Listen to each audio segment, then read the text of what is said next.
This idea of vibe coding, yeah, it's great until it's not. The AI, the code that it writes, is getting better. It didn't used to be great, but it's getting better, and it's going to keep getting better. I like to say, don't bet against AI. All that and more on Security Intelligence.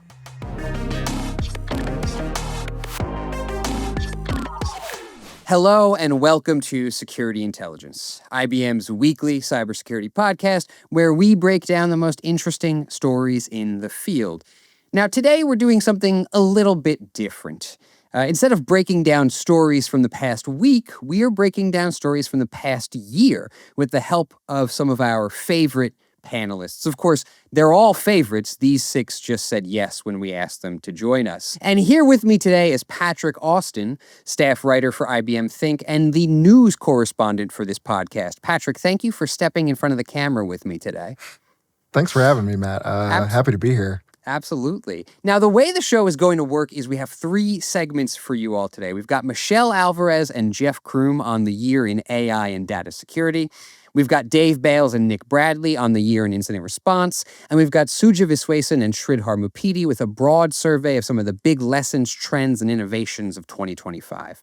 Now, Patrick, you talked to Suja and Sridhar. Can you maybe give us a little taste of what your conversation covered? Of course, yeah. We, Suja, Sridhar, and myself touched on the topic of cybersecurity software and cybersecurity in the past year. It's been a very busy year in terms of cybersecurity, especially when it comes to AI-powered cybersecurity incidents. We discussed the proliferation of AI agents. We discussed shadow AI and the havoc it can wreak on a corporation potentially, and we discussed innovations and responses that companies can take in the next year when it comes to combating cyber attacks. Absolutely. And that kind of, really funnels into what Michelle and Jeff and I talked about, which was some of those gaps and edges in AI security, right? Like we talk a lot about, how we have to protect ourselves against the AI and deal with shadow AI and stuff. But we also talked a lot in my conversation with Michelle and Jeff about the need to protect AI from people, right? Like this is a new kind of technology that can be like socially engineered in a way that other things can't. So we covered that. And along the way, we also touched on Vibecoding, cybersecurity sensationalism, quantum threats, and of course, IBM's cost of a data breach report. Can't look back on the year without touching that one. And then with Nick and Dave, we dove into a kind of veritable carnival of cyber incidents. We talked about the T app and ClickFix and the Shai-Hulud worm, scattered lapses hunters, all kinds of stuff. And a big theme that emerged for this year and next year across both of my conversations, and I'll be interested to hear if you felt like this theme was in yours too, was this idea of trust. Who has it? Who shouldn't have it? How do you give it out? Did that come up in any of your conversations at all? Absolutely. I think that maybe was one of the most pivotal or integral points of the conversation. Giving that trust to an AI agent or system and, knowing that you can trust it to do its job properly without any sort of malicious intent. We talked about observability and resilience as well, and how it is super important to be able to see what AI is doing behind the scenes, so you know where exactly your data is going and how it's being treated. It's a very huge problem, and one that I think companies will take steps to solve in the next year. We can only hope, but so our watchword for this year as we look back and look forward is going to be trust. And so without further ado, let's see what our experts had to say. There was no shortage of AI security stories this year. In fact, there has been no shortage since ChatGPT burst on the scene in 2022. The impact of AI on security has been top of mind ever since. But 2025 did feel like a year where we started to reflect a bit more on that coverage. We started to poke and prod at the discourse and wondered, are we doing this right? Here today to talk about the year in AI and data security with me, Michelle Alvarez, Manager, X-Force Threat Intelligence, and Jeff Crume, Distinguished Engineer, Master Inventor, AI and Data Security. Folks, to kick us off, I was hoping to open the floor to you to tell us, What do you think were the biggest stories or most interesting trends or moments in AI and data security this year? Michelle, I'll go to you first. What really caught your attention this year? Absolutely. I think we have moved from, contemplating our attackers using AI in attacks to verifying, right? I believe in our X-Force Threat Intelligence Index that we published in February of 2024, we had said we had not seen confirmed use of AI. Now we can erase that, right? We know that they're actively using AI. So much has been around our attackers leveraging, how are they leveraging, to what extent are they leveraging, right? And also, how can we use AI to defend against attacks, generally speaking, regardless if AI is being used?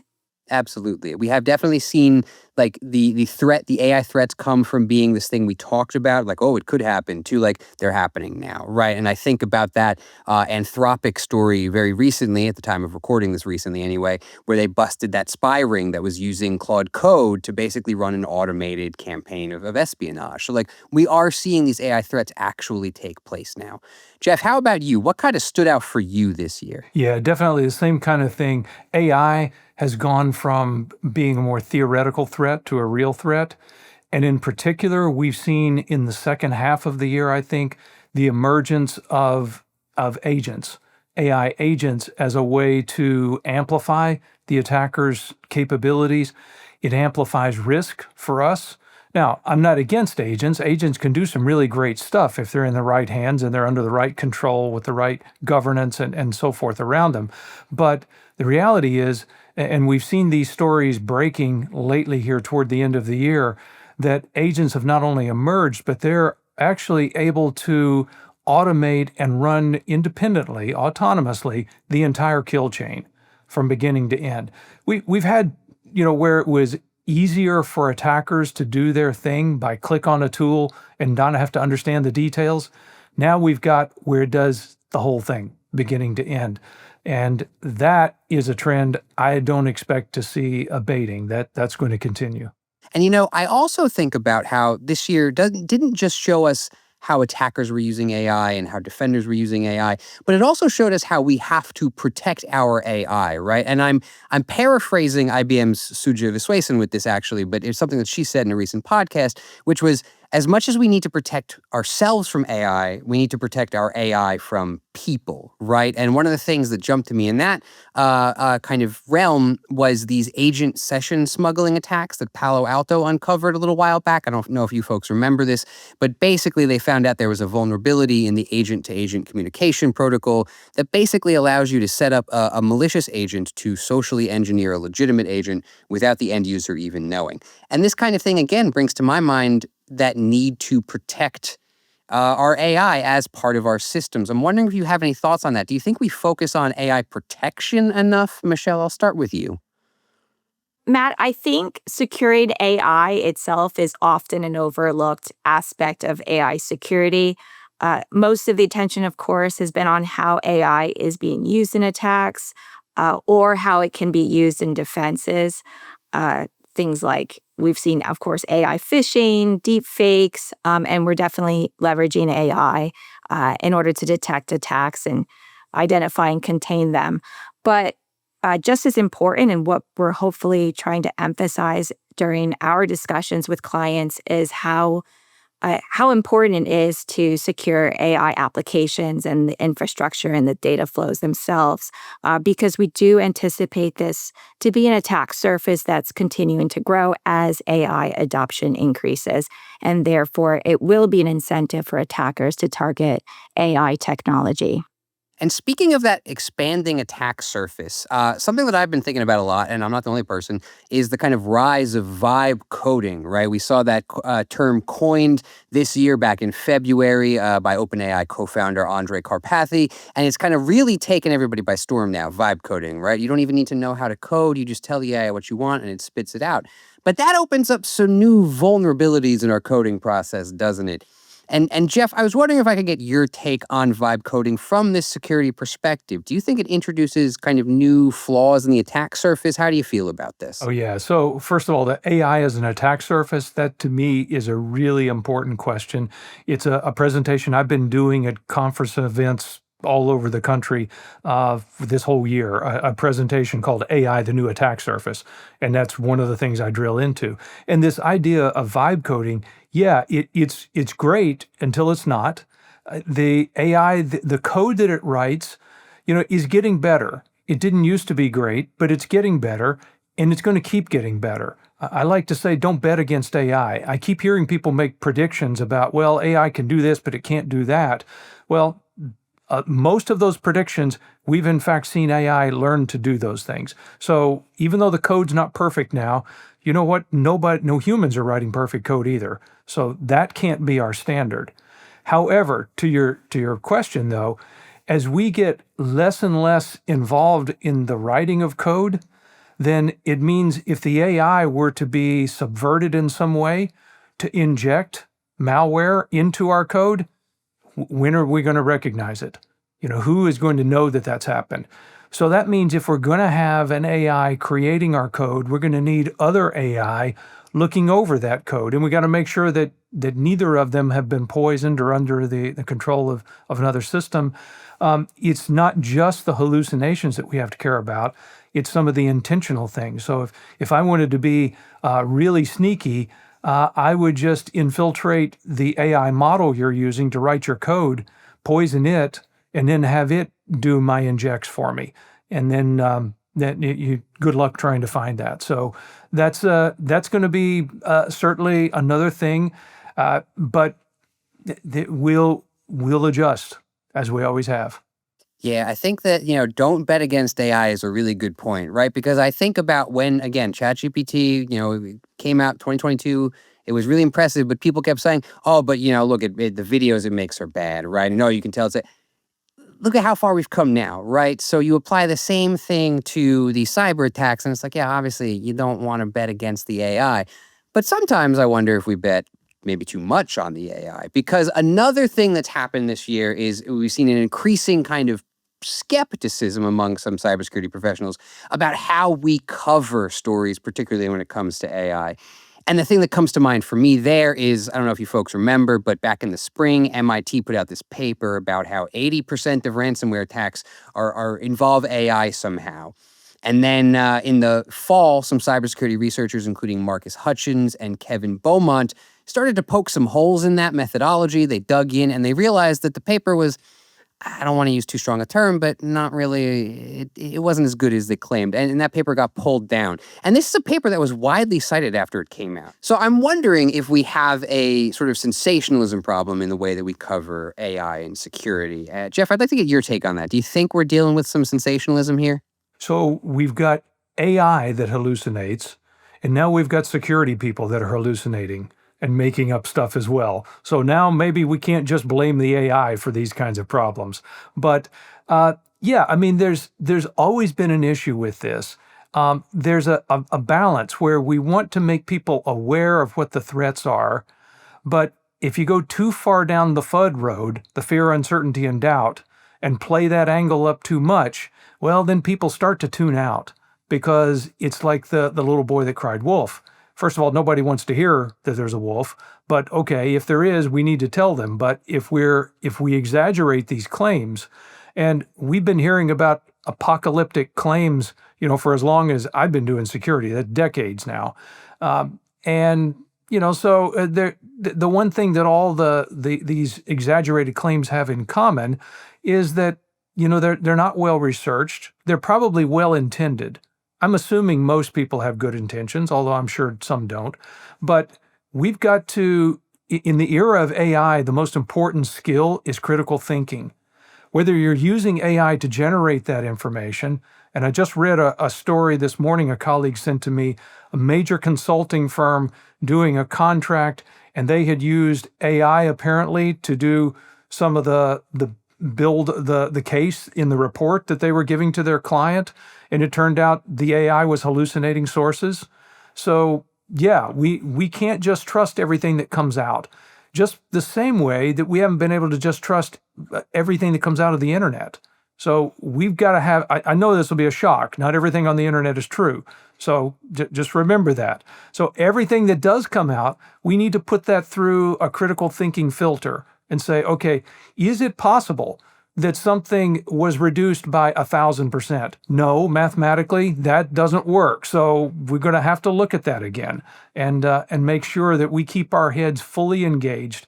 And, look, we need to know about the warnings, but we don't need to exaggerate them. In fact, I would argue we don't need to exaggerate any of this stuff because it's bad enough if you just tell the accurate story.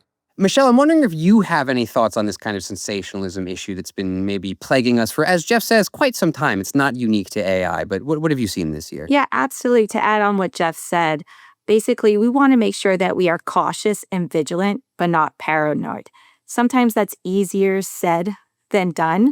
And oftentimes, as security practitioners, we also have a responsibility to not just say, hey, there's a thing, but also say there's not a thing. And that's really going to depend on an organization's cyber threat landscape. It's not one shoe fits all, right? It's going to depend on your industry, where you operate, geographically speaking. And so if you see something in the news and that might fit your profile, maybe you should raise your red flag, right? But also partnering with a threat intelligence partner that can help you sort of make that decision and prioritize what are really the threats out there. And sometimes we just don't know because all the facts are not on the table when something is first reported. And it's not paranoia if everyone really is out to get you.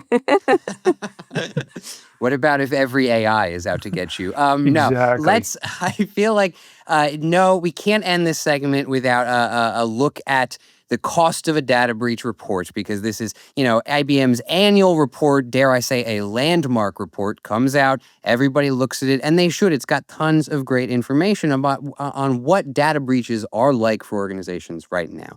So to round out the segment, and luckily enough, I have two people who probably know this report better than anybody else, I was hoping I could get your takes on, this year in data breaches. What do you think were the biggest kind of takeaways from this report this year, and what should organizations kind of keep in mind as we head into 2026? And Jeff, I'll start with you. What do you think? So I think there were a lot of interesting things that we could pull from this. This is the first report where we really started seeing some AI-related information come out, and it wasn't great. We're finding, on the order of 60% of organizations have no AI governance and security policy in place. Okay, that's not a good thing. If this is going to be something that's going to be core to the business, and we have not yet defined how it's supposed to operate, what are the boundaries, what are the ways that we ensure that it's operating within those boundaries, well, then we're just asking for a mess. I think in terms of, because I like to run, I've got a race tomorrow. I hope I know where the finish line for that race is. But if they, just fire the gun and say, everybody run until we tell you to stop, I'm not running that race. So this is what it's like if your organization has no defined, this is what success looks like for us. And without governance policies, without security policies in place, you don't know what it looks like. You're running a race and you have no idea what it looks like in the end.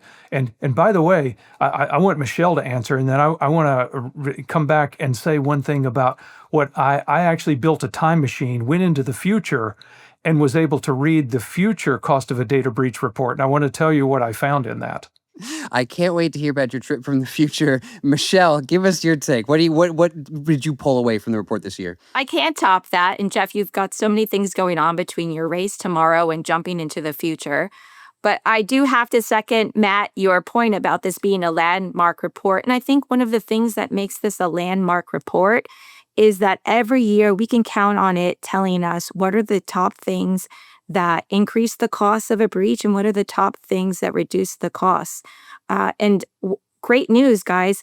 Globally, average speaking, the cost of the data breach went down. That's the first time in 5 years. So what are organizations doing right? And that's always what we hear from CISOs and the C-suite. what are other organizations getting right? We want to do the same thing. Well, now we have, and have had now over a decade, this report that tells us that. And what I think are the big takeaway is the increased use of AI and automation to detect breaches faster, to detect them and to contain them quicker, which then equates to reduction in detection costs. Now, of course, regionally speaking, we have some areas that we're going to find higher costs because of regulatory costs, like in the US, which is understandable. But overall, on average, costs have been reducing. And that's some really great news to share this year. Now, future man Jeff, tell us what you found. Yes, yes. So I built my time machine and I jumped into the future and I actually found a copy of the cost of a data breach report.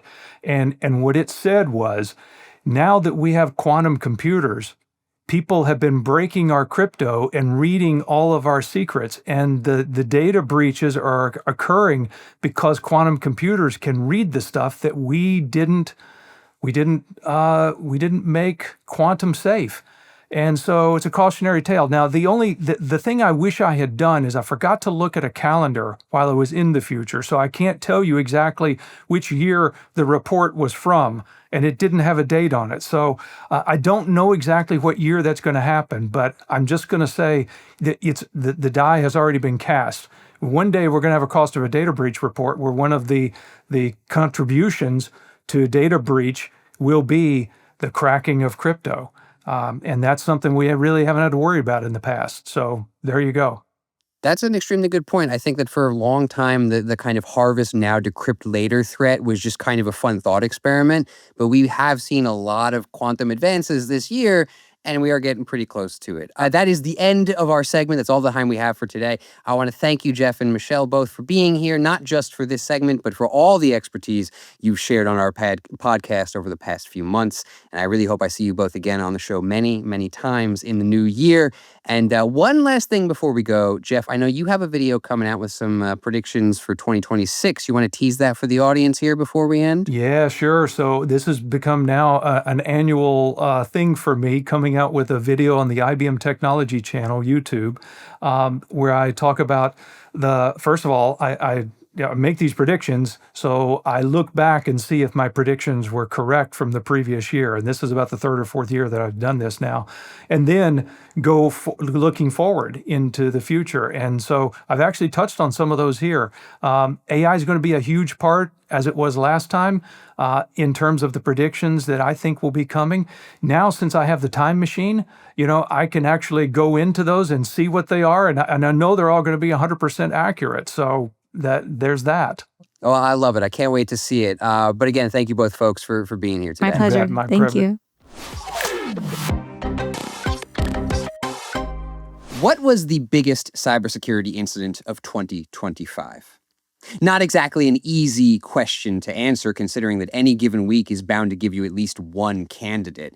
I mean, off the top of my head, we had the JLR attack, we had the T-app data leak, we had scattered lapsus hunters doing all kinds of things. And so it's really difficult to narrow it down, but also I'm not the cybersecurity expert, I'm just a humble podcast host. And today I do have two experts with me, familiar faces to those who have been watching the show. We've got Dave Bales and Nick Bradley, both of X-Force Incident Command and hosts of the Not the Situation Room podcast, which means they're very well positioned to survey what has happened in 2025 and tell us what were the biggest incidents, the biggest stories to pay attention to. So I'm going to open up the conversation to you folks here, and maybe we'll start with you, Nick. When you look back at everything you folks have covered this year or seen happen, what sticks out to you? What are the stories that you feel like defined 2025? That is not so easy for 2025. Usually when we have a given year, there's some given nasty event that happened that everyone will remember for all time. This one doesn't really have one specific one, but I guess if I were to just reach into my grab bag and pull out the ones that are going to stick with me for this year is ClickFix, supply chain attacks, and then everything AI. That makes a lot of sense. Yeah, I was going to say those three. Those are the ones that come up constantly. through just about every open source intelligence review weekly, one of those is going to be in there somewhere. And then if we want to talk about, not so much security events, but things that really affected us, and that's the too big to fail that proved us wrong between AWS and Cloudflare. So there you have it. Absolutely. Dave, how about you? When you look back at the year, what are the ones that kind of pop out to you? Shiny, happy spiders. That's what we took to calling them. The shiny lapsus hunters was probably the biggest story to me of the year, because it went away and it came back and it went away. They threatened to go away a couple of times, and then they just came right back anyway. Promises. I think the whole thing was just meant to sow FUD, fear, uncertainty, and doubt. I'm pretty sure that's all it was for. Don't ever listen to anything they say. Yeah, I mean, I remember when they announced their kind of retirement, I was like, oh, maybe they are actually done. And you two both are like, don't hold your breath. And sure enough, you were correct about that. The very next day, I feel like they were like, we're back, It pretty much was that to that level, right? It was like they just decided to pout because they had some of their infrastructure taken away. Like, fine, we quit. But we don't, not really. But this time they were taking their ball home, but this time we're not going to attack hospitals, except we did. It's like you said, Nick, there's so many different things that popped up. And you mentioned ones that were also were floating around in my head too, right? First up is ClickFix, right? Because I feel like you're right. I saw this everywhere. And we even saw, evolutions of it. Like I think FileFix was one, and there might have been one called JackFix, or maybe I made that up. Let's dig into ClickFix a little bit. What made that such an important story for you this year, aside from the fact that it just showed up everywhere? What are your thoughts there? So it was crazy successful, and I don't really get why, right? Because there's a lot of steps to it. It's not that easy. I mean, what is ClickFix, right? For anybody that might be sitting there going, please explain to me, what is it? ClickFix is a type of cyber attack where you trick the user into running the malicious commands on their own computers for you. And in some cases, it'll start with like a fake error message or a security alert that convinces them to take action, and then gives them a way to fix it. And it may go all the way of providing them the malicious script to go run on their own machine, and people do it.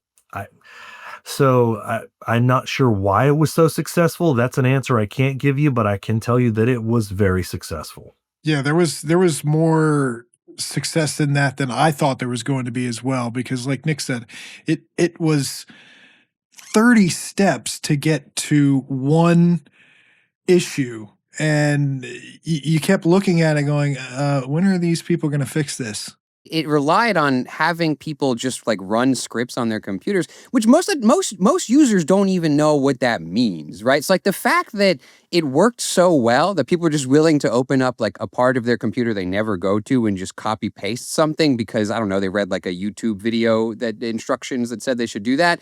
It's a little bit crazy to me, I don't know. It feels like maybe our security education doesn't work super well, but has it ever worked super well? You know what I mean? Just when you think it's safe to go back in the water, right, Matt? Because, we're thinking we finally got people to figure out, don't click on stuff. Don't click on stuff. Don't click on stuff. But run malicious code for the bad guy? I'm all about that. Well, technically, you're right. They're listening. They're not clicking. They're hitting Control V. That's a little bit different, So... Now we have to tell them, don't click on things, don't press buttons, maybe just don't do anything. No, I'm kidding. But yeah, the ClickFix was an interesting one for that very reason. I wouldn't expect such a complicated social engineering scam to work so well, but it did, right? Now, you also mentioned supply chain attacks, which, yeah, I feel like every single week there was some kind of crazy supply chain attack that we saw. We had the sales law of drift breach, which turned into the Gainsight breach, et cetera, et cetera, et cetera. Shai Hulud is back now again, ripping through NPM registries or whatever. So let's talk a little bit about the supply chain angle here, the state of supply chain security. Did we see more attacks of that kind this year, or was it just they were more prominent? Why did it stick out for you folks? Well, I think it was inevitable because we were watching continuously multiple supply chain attacks, be it GitHub repo, NPM, whatever the storage medium is, that was the supply chain kept getting hit over and over, and we just saw these stories building and building until eventually, finally, Shai Hulud manifested itself out of this, and now we have the self-propagating malware that's taking advantage of the supply chain attack. So it was coming. It was meant to be. We saw it on the horizon, and then it showed its ugly head. And it's not going to go away. It's going to stick around. It is going to be probably one of the larger attack surfaces in 26 to look out for, because it's relatively easy to do, and it's a target base that is going to be around. Supply chain isn't going anywhere, so it's always going to be available to attack. It was a surface that people trusted too much, if I could say it that way. They felt like they were in a safe environment. Everybody, that's contributing here, I guess, to the GitHub repos or whichever repo we're talking about, there was too much trust, and then it came back to bite us.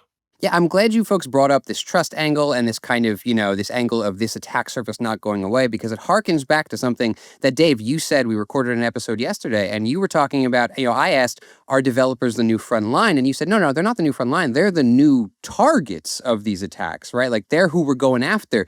Wondering if you could expand on that angle a little bit for our listeners who maybe didn't hear that episode. But I also just think it's a very important thing to say. Yeah, the developers have a reputation to uphold, and when they get hit with these Shai Hulud attacks, for example, the developer's reputation is what takes a hit. And with Shai Hulud, they're impersonating the developer. So now you've gotten to the point where you don't know who to believe anymore. The developer can say, hey, I fixed the code, but did that actually come from the developer? You don't know. So now developers have to work extra hard to rebuild their reputation, to regain that trust that they lost because of something that they had absolutely no control over. Thinking back then about all of these stories we've just discussed, your ClickFixes, your supply chain attacks, your scattered lapsus hunters, I know it can be difficult, but if you could kind of distill all of this down to some key themes for the year, and maybe things like developers and the new targets. I don't know. But what do you think the key themes are that we need to carry forward with us into 2026? Any thoughts there? Let's start with you, Dave. Watching out for the largest breach in history. I'm not kidding, every single week we got one more story that was the largest breach in history. And, just some examples, the Chinese surveillance network was a 631 gigabyte database theft. Labeled the largest breach in history. And then we had one that was 2.9 billion records. That was the largest breach in history. And then we had one, oddly enough, that was like 1.6 terabyte or billion records that was labeled the largest breach in history, but obviously 2.9 is larger than 1.6. So we can't figure out what the largest breach is actually going to be, but it's going to come back. Don't forget Alliance Health, Dave. That one was almost 1.5 million social security numbers. And that's a big number. Yeah, you don't have to put a B behind social security numbers for that one to be important. Yeah, you put an M behind that one and it's still a big number. The other thing I want to throw out is that we didn't mention is browser extensions, because browser extensions were a bit of the soup du jour this year as well. We saw those come up a lot, and I almost forgot to mention it, but that still builds on the same issue we just saw with the supply chain compromises, right? Because it builds on expected trust. People enabling browser extensions to help them with whatever they're working on and don't realize that you have just granted permission to something that you really don't know exactly what it does. And that one ends up stealing credentials, stealing data, stealing more PII, and the circle goes round and round. Yeah, you want to get that YouTube video downloaded, you want to pull the sound from it, you install the browser extension, and all of a sudden you're on a botnet. It harkens back to something we were talking about again yesterday, which is this we use all these things as proxies for trust sometimes, right? Where we're like, oh, I downloaded this off the extension store, it must be fine.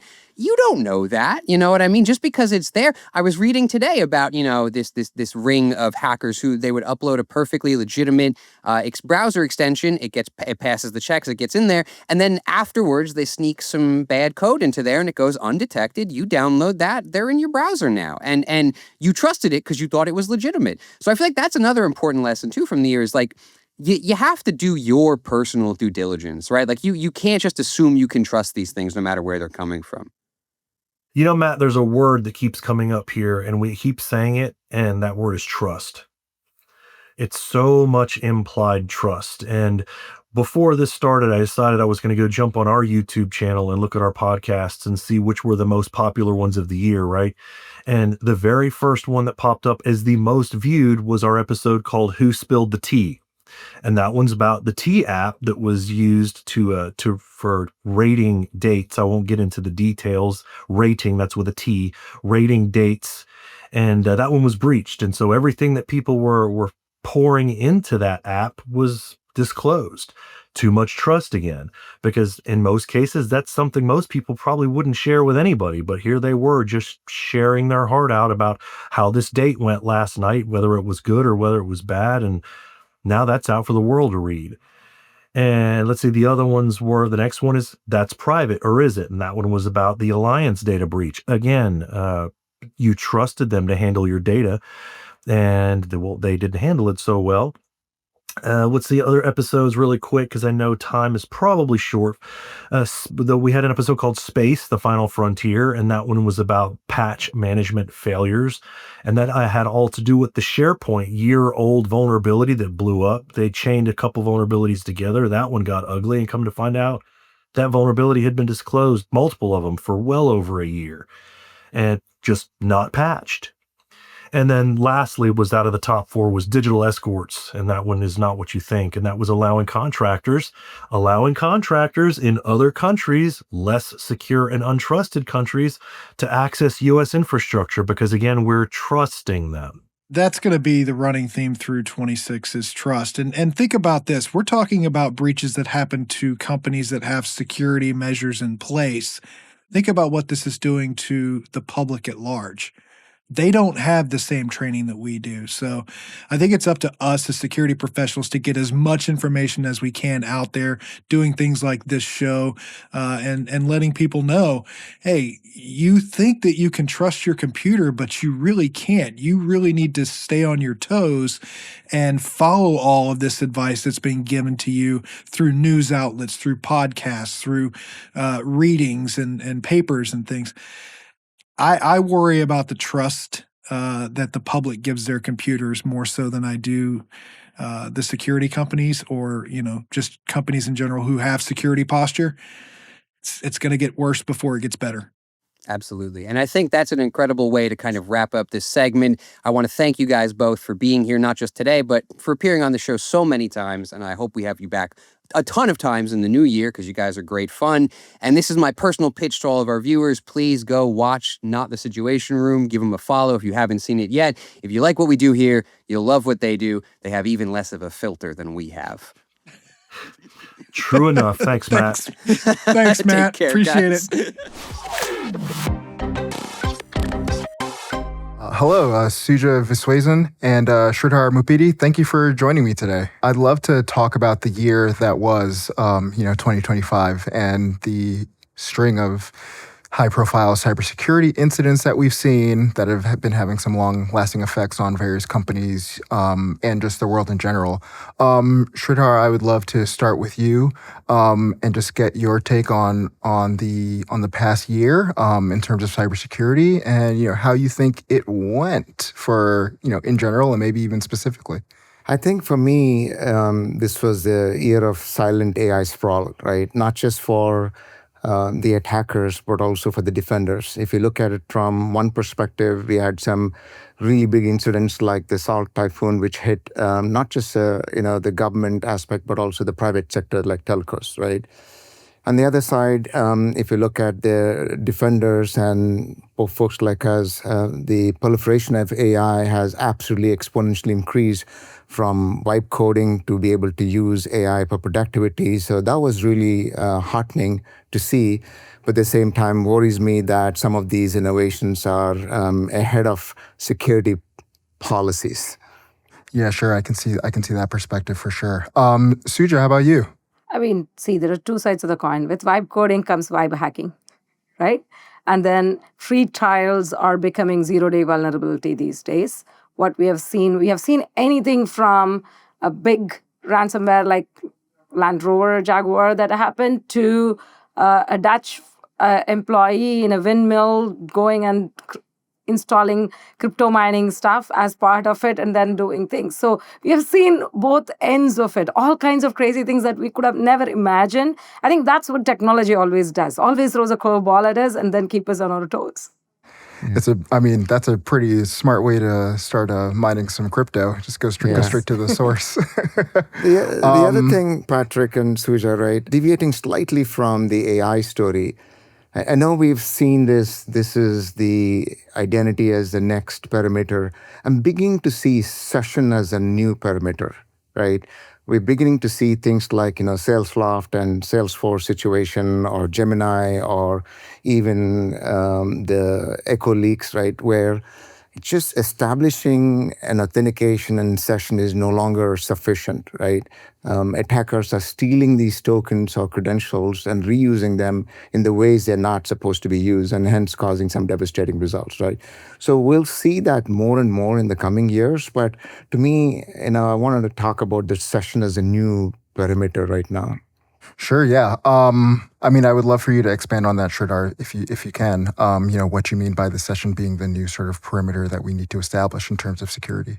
I think what I mean by this whole emphasis on session hijacking, right? If you look at the Salesloft attack, the user has authenticated and established a regular or a legitimate session. And in general, we have been used for static security, where you authenticate once, you establish security and establish a session, and you assume that things are okay. And then you start conducting business.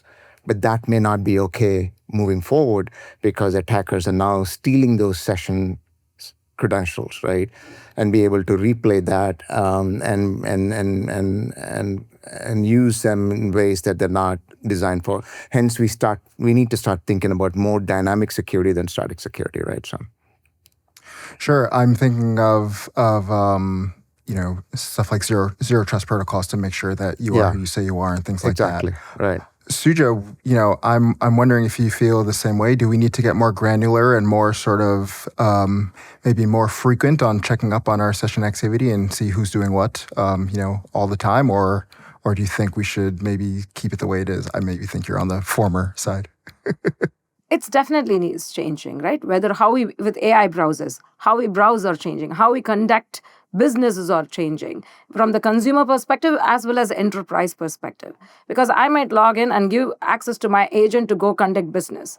What if somebody poisons that agent and then able to go do it? Because people are doing it all the time, like find me the best deal, right? So holiday scams are going in. So people can steal the credentials. Credential stealing is not something new.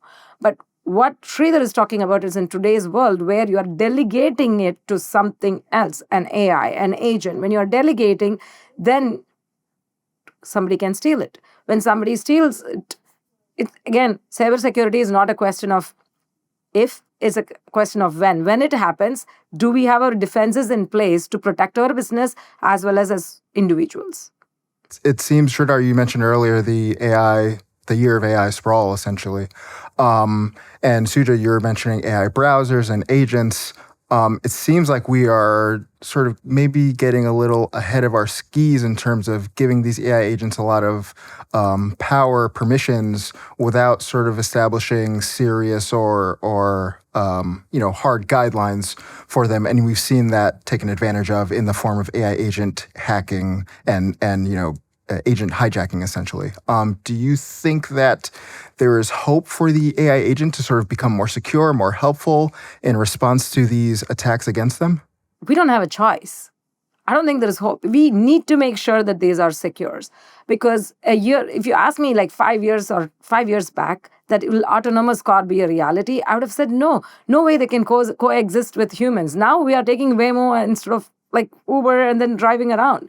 So security needs to come into play. Technology is always going to be running fast, and we need to make sure proper guardrails are placed. And we have done that with data, right? When social media and everything came in, the regulation always comes later to catch up. The security comes later. It's a constant learning. So that's why I talked about the question of when it happens, are we able to make sure that we are secure? Are we able to reduce the blast radius? When it happens, are we able to observe and know what happened so that we can prevent it from happening future? Because without making mistakes, you cannot make innovation. So there is always going to be risk associated with it. But are we able to catch it fast enough before it becomes too late? I think Suja captured it really well, right? So, I mean, my big takeaway, Patrick, for this year is our controls are predominantly designed for a world where tools and identities change very slowly, right? But that is changing. That is no longer true, right? And that sets us that requires obviously new innovation and all that. But that's the biggest observation for this year. I would love to talk about the external pressures that companies might be facing when it comes to cybersecurity and cybersecurity preparedness, with a lot of government and global regulation changes when it comes to cybersecurity. How do you think that is affecting companies who want to sort of stay at the forefront of the cybersecurity landscape, but also maintain their ability to be properly regulated and adhere to government regulations or global cybersecurity policy?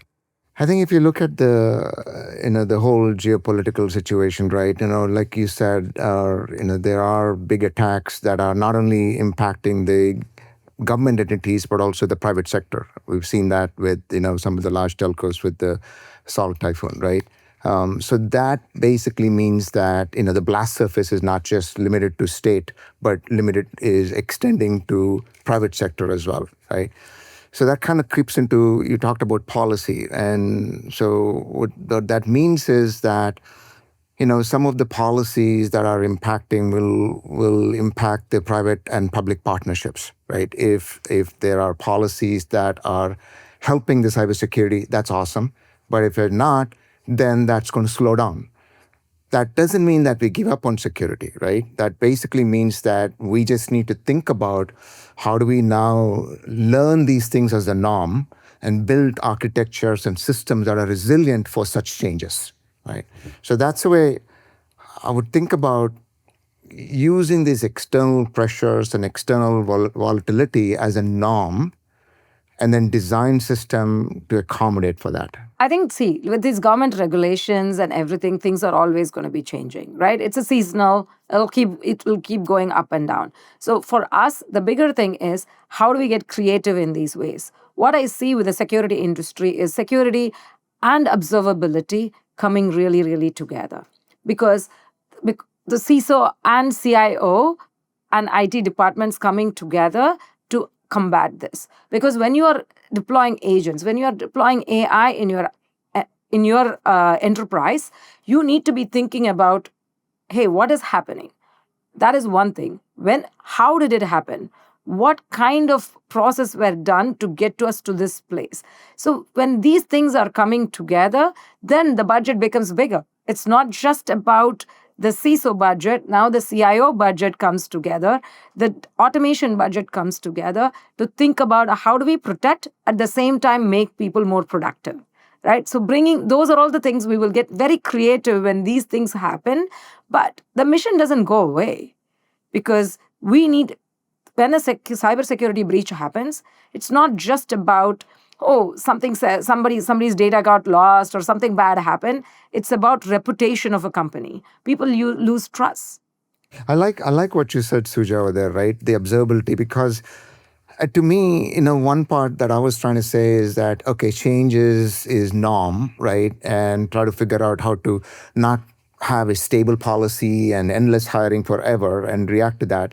The other part that you're saying which is really important, is observability budgets could increase from one perspective. The other thing is also what we don't know, we don't know what we don't know, right? So having that observability helps in identifying what we don't know very quickly and be able to react, right, with precision and accuracy, right? So that I like what you said as well. In the next year, we're going to see a lot of new emerging threats targeting companies, public and private sector businesses, and even consumers. Suja, I'd love to know what you think these threats might be, and how and whether or not you think that we are currently prepared to deal with them. I think one of the things that I would say is about shadow agents and shadow AI, because we are all using it day to day. In every new employee that comes in from college, they're all AI literate. They are used to using these agents. So they're going to be using it. How does enterprises prepare themselves so that we don't inadvertently cause harm to ourselves? Like this guy who was crypto mining using windmill. So that is one thing. The other part that I think about is static encryption is dead. With quantum computing becoming a reality very soon, are enterprises prepared to be agile when it comes to their crypto posture? Sridhar.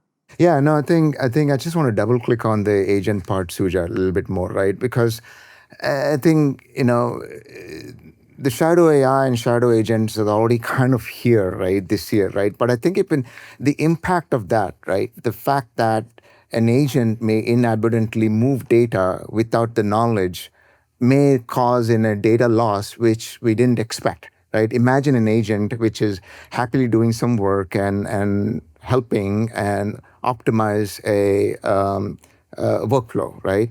And as a part of that, it needs to move data from cloud to on-prem to different SaaS applications. And behind the scenes, the data is being moved, manipulated in ways that we didn't plan for. So as a result, you may see data exposure that we didn't plan for, right? That's what worries me. The other part, just double clicking on that agent, is the identity piece, right? Who has access to what and what they have done with it? Simple sentence, but it's hard to go and prove the accountability, right? Because agents, like you've seen with both Echo Leaks as well as with Gemini, it was a simple situation in Echo Leaks where the chat was used to go and provide some cryptic instructions, and behind the scene, the agent did what it's supposed to do. It went and used a RAG pattern to go get all the HR data and then encoded that into ways that you cannot even stop with a gateway and exfiltrated that, right? So that's happening because the agent was trying to do the right thing by obtaining privileges and expanding in what it can do to go get the data in a rightful way, right? So those accountability issues will be front and center. And then completely agree with Suja and the static encryption, right? It's like, it's not about, crypto is becoming so brittle that it is an operational and a strategic risk, right? It's just not a theoretical one that, hey, quantum is going to come and take my job away, right? It is more of an operational thing that we have to worry about. So I would love to touch on the innovations and sort of responses to these adversarial attacks coming in the next year. You talk about shadow AI and managing these agents, operating maliciously behind the scenes. What are you most hopeful for in the coming year in terms of improving our defenses and maintaining that sort of proper cybersecurity posture? Suja, I can start with you. We talked about crypto agility. That is going to be the new resilience. We need to make sure that the systems are resilient for the new world of computing and AI. So I would say resilience. Are the systems resilient to take these hits and then still operate as good as they should be? So that is the innovation that I'm really excited about. I would also say that this AI-powered threat intelligence, because human beings get tired looking at so many things. Now, how do we use this tool to make it much more it's like bad? The agents you cannot fight agents with humans. You have to fight agents with agents. So we need to make sure the defense agents are ready to change based on what the attack surface is coming, what the attack is coming through.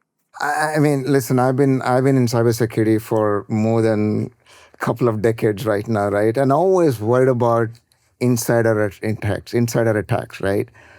I think what I'm most excited about is the innovation that is going to help protect the AI, right? Being able to treat every agent like we treat humans. Treat them as first-class citizens, right? Treat them as first-class citizens so that you identify them, you provide the right level of delegation, ensure that we have, Suja's point, fine-grained authorization, and so that you can drive accountability, right? Especially as agents are drifting and agents have autonomous behavior, driving that accountability, I'm excited for that. The other piece I'm also excited is innovations in observability, right? Observability has been not a new topic, but agents are autonomous. Agents also drift. So there will have to be new types of observability that will come up in the next year or so that will provide the observability for the agent behavior, not just understanding, the shadow IT and the shadow agents and the shadow AI, but also what they have done with it, with the appropriate agent behavior, so that we can then figure out, how do I minimize that data exposure? How do I drive accountability? How do I answer my simple question of who has access to what and what they've done with it? And that will help even the crypto agility where Suja was alluding to, the notion of making, it's not about the next new crypto cipher. We've seen that for time immemorial, right? But it's about being able to change that dynamically, right? Whether it's a regulation is saying it, whether it's operational requires, all that is something which is really exciting for 2026. Cool. Yeah, it sounds exciting. I'm excited to have an AI agent coworker that I won't see at the office party. But I want to add one thing, Patrick, where Sridhar was talking about treat agents as first-class citizen, right? But what I would say is that treat them like humans. The bigger problem is, look, everybody talks about the threats of AI, what agents can do. The bigger thing is humans. Because how do we prevent humans from harming these AI and agents? Because that's what happens in most of these cases. They're just doing their job. The AI and agents, they're doing what we tell them to do.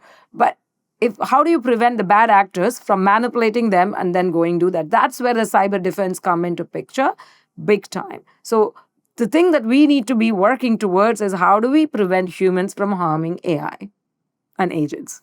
It's the other way around. Good stuff. It's not just, it's about agent and human cohabitants. You just ask the agent to get their boss's permission. That's all. That's my contribution. Sridhar, Suja, thank you so much for your time and for talking about the cybersecurity for the upcoming year. Thank you for your time. Thank you. Thank you. Okay, so that's all the time we have for today. I want to thank all of our panelists, Nick, Dave, Jeff, Michelle, Suja, and Sridhar. And thank you, Patrick, for stepping in front of the camera. And, I hope we'll see some more of you on the show next year. What do you think, maybe? Yeah, why not? That sounds great. Thanks for having me. I had a real blast. Wonderful. I'm glad we did too. And I want to thank the viewers and the listeners for sticking with us over the past few months, for giving us a chance to start a new cybersecurity podcast. And I hope to see you all in the new year. Let's go ahead and stay safe out there.